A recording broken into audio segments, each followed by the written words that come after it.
Hello everyone, and welcome back. As we grow older, we begin to notice something: the number of friends around us slowly decreases.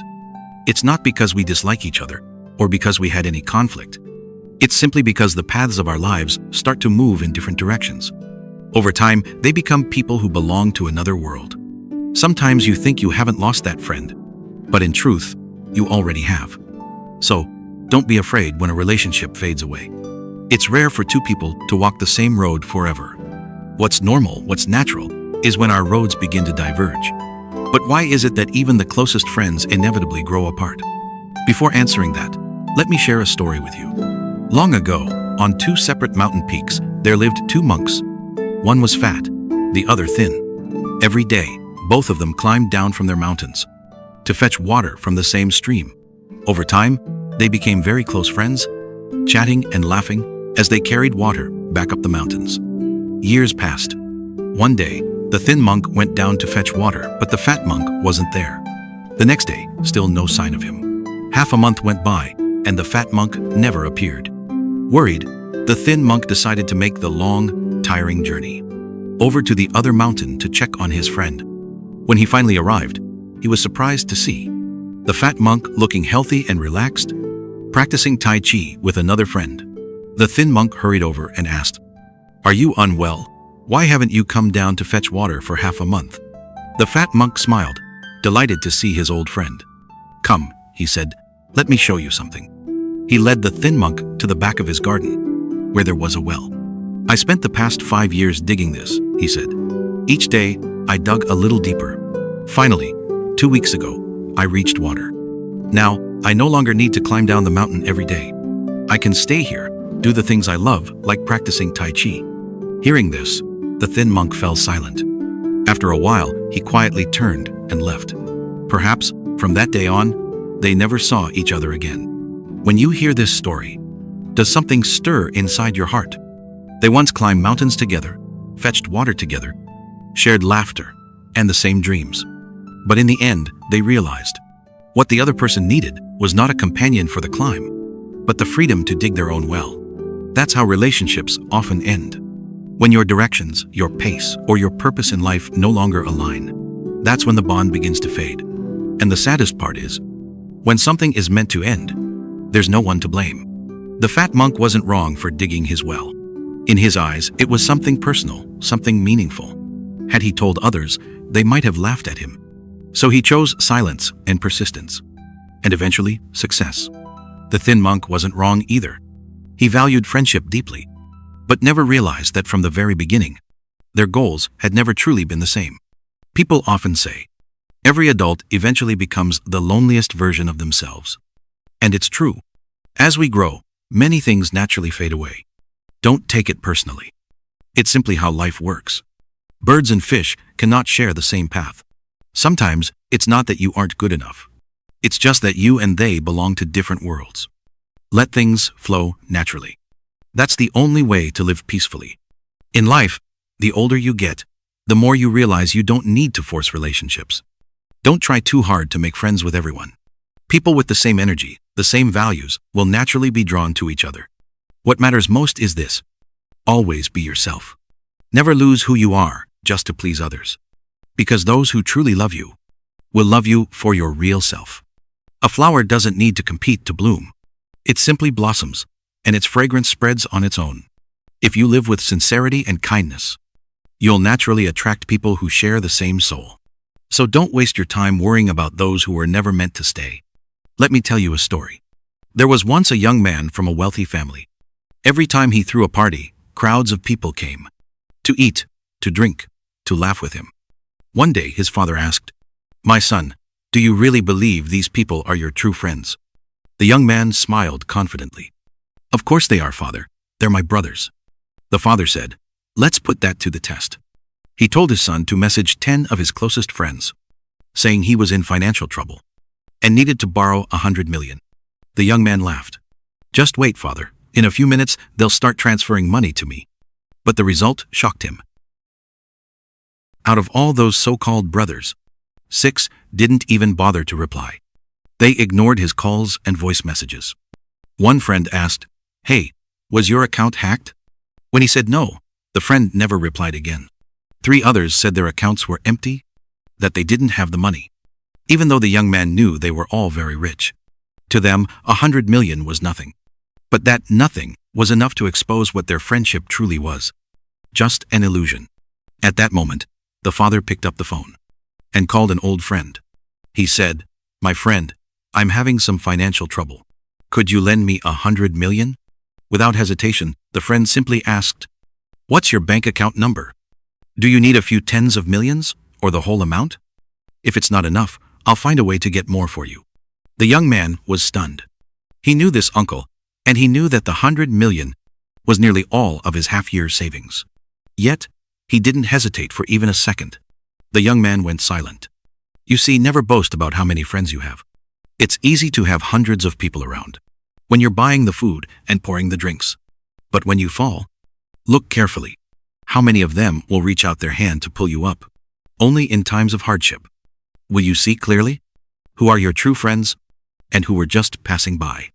Let me share one more story. One afternoon, a little sheep was playing alone on a hillside. Suddenly, a wolf jumped out from the bushes, ready to attack. The sheep struggled and cried for help.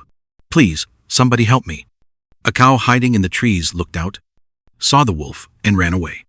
A horse nearby lowered its head, saw what was happening, and quickly fled. A donkey stopped for a moment, but when it saw the wolf's eyes, it turned and disappeared too. A rabbit heard the sheep's cries and ran even faster in the opposite direction. Down the hill, a dog heard the desperate bleating. Without thinking, it sprinted up the slope. It leapt from the bushes and bit the wolf's neck. The wolf howled in pain, but when the dog loosened its grip for a second, the wolf managed to escape. When the sheep returned home safely, all the other animals gathered around. The cow said, "Why didn't you call me? My horns could have gored the wolf." The horse said, "You should have told me, I could have kicked it in the head." The donkey said, "If you'd shouted for me, I could have brayed so loud the wolf would have run." The rabbit added, "You should have called me, I'm fast. I could have gone for help." Amid all the noise, one voice was missing. The dog's. Because true friendship is not made of fancy words. It's shown in the moment. Someone rushes to help you without thinking twice. Those who flatter you every day, who surround you when times are good, they're not the ones who'll save you when danger comes. True friends don't promise. They act. In life, people who make you laugh aren't always your true friends. Sometimes, it's those who seem distant, the quiet ones, who actually care for you the most. They don't flatter you when you succeed. They don't pretend to be impressed. But when you're in trouble, they're the first to reach out their hand.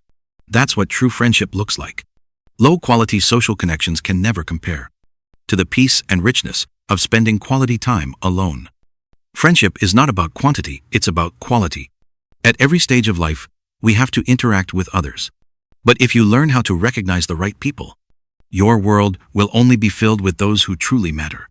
And when your circle is filled with the right ones, the right energy, the right people, your life and career will rise naturally. Let me share a story with you. There was once a wealthy Jewish merchant. When he was close to death, he called his 2 sons to his side and said, "My sons, after I'm gone, you will face danger. You will be hunted and betrayed. I have 2 contacts who may help you. Each of you take one address. Person A," he continued, "is someone our family has helped many times. We've done great favors for him.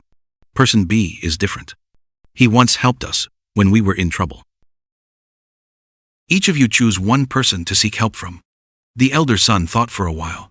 He believed person A would surely help. After all, their family had supported A countless times.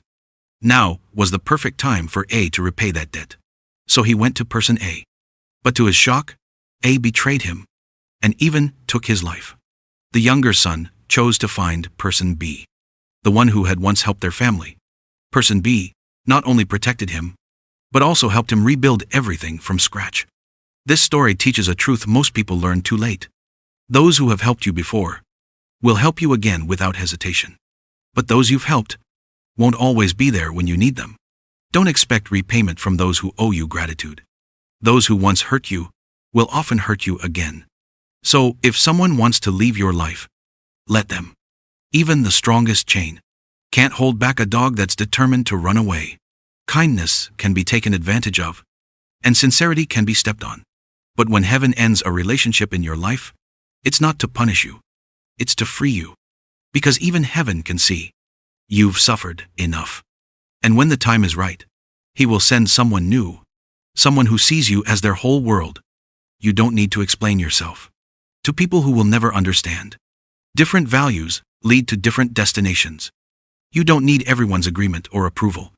Don't tie yourself to someone's expectations, and don't force anyone to stay in your heart. When your principles are not aligned, just smile. When your thinking isn't on the same level, simply show respect and move on. Let me tell you one last story. In a forest, there lived a little pig and a puppy. They were the best of friends. One day, Piglet went to visit the puppy. On the road, he met his friend coming from the opposite direction. "Hey, where are you going?" Piglet asked. The puppy replied, "I'm on my way to meet a new friend. Come along, I'll introduce you." Piglet happily agreed. Together, they went to meet the new friend.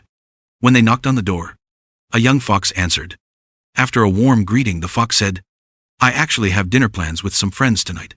They're very influential animals in the forest. You too should come. I'll introduce you." Flattered and curious, Piglet and Puppy agreed to join. On the way, the fox kept bragging about how powerful and impressive his friends were. Piglet and Puppy began to imagine how amazing it would be to have such connections, to finally have real status in the forest. When they arrived at the house, they knocked on the door. And then, one day, the tiger, the lion, and the wolf were waiting. Before the little fox could even introduce the newcomer, the tiger burst out laughing. "Since you've already come, why bother bringing gifts?" When the little pig walked into the kitchen, he was still thinking about what kind of gift he should prepare. Do you understand the meaning behind this story? Most people don't. It's a hidden piece of advice meant for those who think too simply. Never reveal everything about yourself. People who love to share everything about their lives are just like that little pig. Sooner or later, the ones they trust, those who seem harmless or friendly, like the little fox, a coworker, or even a friend, will betray them. And those secrets will end up in the mouths of the tigers and lions of the world. Always remember this rule. If no one asks, don't say anything. And even if someone does ask, never tell them everything. Some people you see as friends might secretly see you as a fool.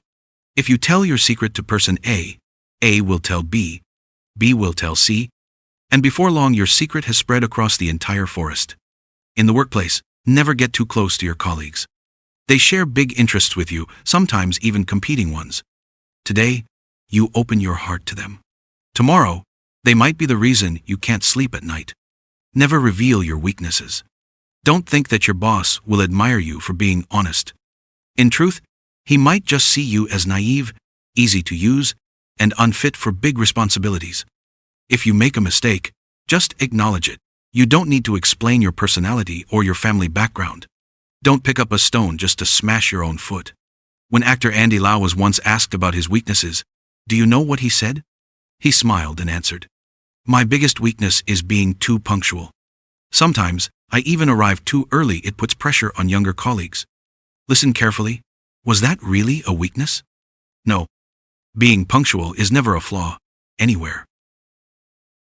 Even a superstar like Andy Lau knows how to build a positive image in public. So why shouldn't we ordinary people learn to do the same?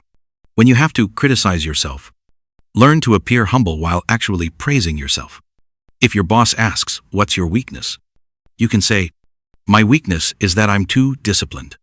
I always strive for perfection. Sometimes I take my work too seriously." This way, you still sound honest, but you also leave a strong, positive impression. Now, let's move to another story. One day, a cat fell into a deep hole. No matter how hard it tried, it couldn't climb out. So it called up to its friend, the pig. "Hey, can you help me find a rope?" The pig ran off and came back with a rope. Then it shouted, "Here, I'm throwing the rope down." And it threw the entire coil of rope into the hole. The cat, frustrated, said, "Why did you throw the whole rope down? How am I supposed to climb up? You need to hold one end." Hearing that, the pig immediately jumped down into the hole, held one end of the rope, and said, "Now I'm holding it. Is that better? The cat was still trapped, but tears rolled down its cheeks. Because at that moment, it realized. Some friends may not be smart, but they are pure-hearted and truly worth keeping for life.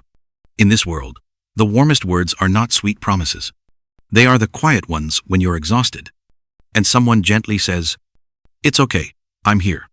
A real friend will never mock your weakness, nor force you to pretend to be strong. You don't need a fancy car to impress them, nor wise quotes to hide your ignorance. Because all of us were tired of wearing masks. And with true friends, you don't need to wear one anymore. At a happiness seminar, there were 50 participants. Each person was given a balloon and asked to write their name on it. Then, all the balloons were collected and placed in another room. The instructor gave a strange challenge. You have 5 minutes to find the balloon with your own name. Everyone rushed in, searching, bumping into each other, pushing, and shouting. The whole room turned chaotic. When the 5 minutes were over, no one had found the balloon with their own name on it. The instructor smiled and said, "Stop. Now, each of you, pick up any balloon at random and give it to the person whose name is written on it." Within less than 3 minutes, everyone was holding their own balloon. Then the instructor said something that silenced the whole room. This is life. Everyone is desperately searching for what they want, but no one knows where it really is.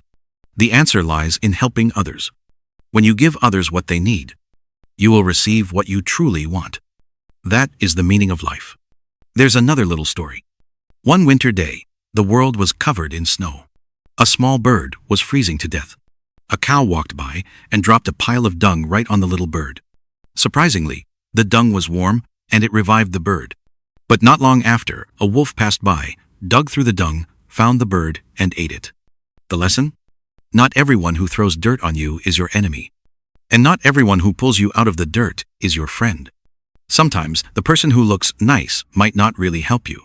And the one who seems cold and distant might be the one who truly saves you when you're in trouble. The Chinese writer Mo Yan once said, "Don't be afraid of relationships falling apart." In 2012, when he received the Nobel Prize in Literature, he suddenly became famous around the world. Back in his hometown, many relatives grew jealous. They gossiped about him, criticized him, even tried to take advantage of his success. At first, Mo Yan tried to keep the relationships alive. He helped when he could, but his kindness only encouraged more unreasonable demands. In the end, he decided to let those relationships break, even blocking some people completely. And something surprising happened. His life didn't become worse. It became lighter. The truth is, you shouldn't fear broken relationships. They're part of growing up. What no longer fits should be left behind. Relationships that have reached their end should be closed. The courage to let go is also a kind of wisdom. In life, we can't keep every relationship forever. Let things flow naturally. When someone asks for help and it's beyond your ability, don't say yes. If they think you're not kind enough, let them think that. Not every favor should be granted. And when you need to say no, say it firmly. Some people will use emotions to make you feel guilty for refusing them. In those moments, you must stay clear-headed. Because the things you agree to only out of guilt or fear of rejection often become the things you regret most later. Don't chase after a horse that's run away. Instead, spend your time growing grass. When spring comes, the grass will bloom, and the most beautiful horses will come to you. The same goes for friendship. Don't chase people. Use the time when you're alone to build your strength and improve yourself. When you're ready, the right people will naturally come into your life. Relationships built from the crowd are temporary. Relationships built from character last forever. That's why improving yourself is far more powerful than trying to please others. Any relationship that drains you is not the right one. If you have to trade too much of yourself just to keep someone, that relationship was never truly yours. If being with someone constantly makes you tired, it's probably time to let go. Your sincerity may mean nothing to some people. And no matter how hard you try, a one-sided relationship will never work. Sometimes, endings are necessary. They help you live better. When you learn to be stronger, the one who silently cries in the dark will no longer be you. Kindness is a virtue, but kindness without wisdom can destroy you. We all grew up hearing the story of the farmer and the snake. One day, a farmer walking up the mountain found a snake frozen in the snow. Feeling pity, he picked it up and held it close to his chest to warm it. When the snake revived, it bit him a deadly bite and slithered away. As he lay dying, the farmer realized the truth. I should never have saved that snake. In real life, there are many snakes. Ungrateful people who repay kindness with cruelty. Being kind is good, but only when you know who deserves it. If you're gentle and forgiving toward people who mean you harm, that's not compassion. That's a mistake. Because every time you compromise, every time you tolerate their behavior, in their eyes, it's not kindness. It's weakness. Some people, no matter how much you do for them, can still find excuses to deny everything you've done. Remember this. Kindness to the wrong person is cruelty to yourself. Because you'll never know when they'll betray you. Don't be afraid to say no. Those who make things hard for you, without hesitation, were never acting in good faith. When necessary, be decisive, even ruthless if you must. The moment you realize someone is crossing your boundaries, stand your ground. Show them clearly where your line is. If you confront the problem immediately, you're reasonable, you have proof. But if you wait too long, you'll look petty. Take this example. You lend money to a friend.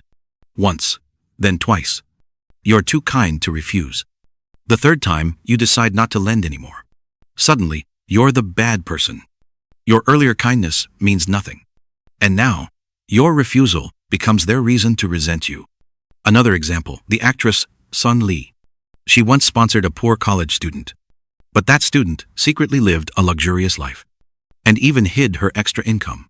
When Sun Li stopped supporting her, the girl wrote a 6,000-word post, accusing Sun Li of being heartless, and even threatened to ruin her career. It was a real-life version of The Farmer and the Snake. Fortunately, the truth came out. Otherwise, Sun Li might have been destroyed by public opinion. So remember, your kindness needs limits. Your patience needs boundaries. If you don't learn to say no, you'll be forced to tolerate the selfishness of others. Being too kind only teaches people how to take advantage of you. Not everyone will appreciate your sincerity, and that's okay. Don't be afraid of offending people. Your kindness should have claws. Your softness should be reserved for the right people. True strength is this: to speak gently, but act decisively. If you've already compromised enough, and they still push further, lift your head, straighten your back, and push back. No matter who they are, because how you treat me is exactly how I'll treat you. That's not cruelty. That's fairness. If your kindness isn't respected, let it go. Never let the only thing you have left be blind honesty and naive goodness. People love honesty, but few truly respect it. And sometimes, the fastest way to solve conflict is to stop pretending and face it directly. There's a saying, all the magnificent beauty in life must one day be paid for with loneliness. Life is a journey, and every one of us must walk part of it alone. True maturity isn't about how well you socialize. It's about learning to live peacefully with solitude. Loneliness often feels frightening, but once you overcome it, you'll find growth on the other side. Enduring loneliness is painful, but even more painful is facing your own self. Like a doctor who can heal others, but cannot sew up his own wounds. Why do people need friends? Because they fear being alone. But if you can't find peace within your own heart, you'll never truly experience friendship. That's the paradox of life. Pessimists say humans are like hedgehogs. Too close, and they hurt each other. Too far, and they feel lonely. We surround ourselves with people, not always out of love, but because our hearts are restless. We use friends as shields against loneliness. But when friendship becomes a tool to escape solitude, you lose both: the peace of being alone and the meaning of true connection. The ideal friendship is when being together brings peace. Not noise, not drama, not dependence. And when you too can bring peace to your friend, that's the kind of friendship we all long for. But friendship, like all things, is just a chapter. Some friends will drift away as time passes, not because anyone did wrong, but because both of you are growing in different directions. Don't see that as failure. Don't see it as sadness. Long before you parted ways, your growth had already gone out of sync. You held on because of nostalgia, because of shared memories. You thought, they're my old friend. I should be patient. I should understand. But keeping a friendship that no longer fits is like holding onto a broken relationship. Most friendships don't end with fights. They fade quietly, without a clear reason. And that's not a tragedy. That's closure. A healthy ending